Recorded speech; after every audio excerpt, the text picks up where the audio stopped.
మహబూబాబాద్ జిల్లా డోర్నకల్ మండల గౌడ సంఘ యోజన అధ్యక్షులుగా కాడం ప్రశాంత్ ఏకగ్రీవంగా ఎన్నికయ్యారు. గౌడ సంఘం జిల్లా నాయకులు కమలాకర్ గౌడ్ ఆధ్వర్యంలో ఈ చిలుకోడు గ్రామంలో ఎన్నిక జరిగింది.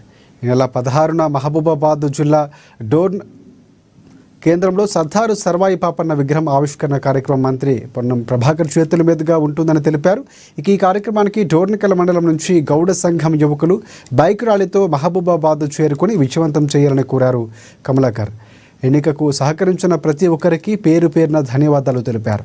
ఇక కాడెం ప్రశాంత్ సర్దారు సర్వాయి పాపన్న ఆశయాల్లో సాధిస్తామని, మహబూబాబాద్ జిల్లా కేంద్రంలో జరిగే సర్దారు సర్వాయి పాపన్న విగ్రహం ఆవిష్కరణ విజయవంతం చేయడంలో తన వంతు కృషి చేస్తారని చెప్పారు.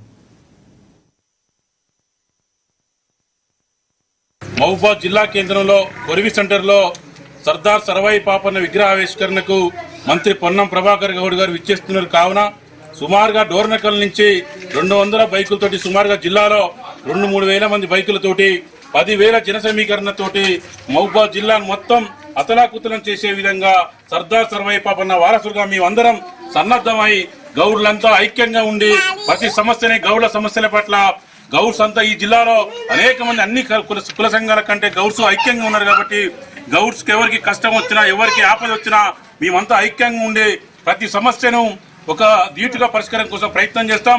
రాబో రోజుల్లో రాజకీయంగా కానీ విద్యాపరంగా డోర్నకల్ గౌడ యోజన సంఘ అధ్యక్షుడిగా నన్ను ఏకగ్రీవంగా ఎన్నుకున్నందుకు మా మండల గౌడ సంఘ యువ నాయకులకి, అదేవిధంగా జిల్లా నుంచి వచ్చినటువంటి పెద్దలందరికీ కూడా జిల్లా కమిటీకి నా యొక్క హృదయపూర్వక నమస్కారాలు తెలియజేస్తూ, సర్వాయి సర్దార్ పాపన్న గౌడ్ ఆశయాలను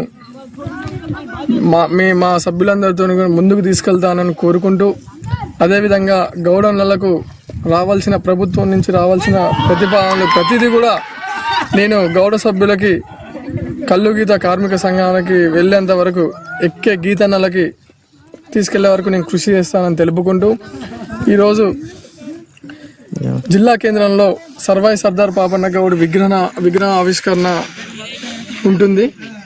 ఈ యొక్క కార్యక్రమానికి ప్రతి ఒక్క గౌడ సంఘ యువజనులు నాయకులందరూ కూడా, వారితో పాటు గీతన్నలందరూ కూడా ఈ యొక్క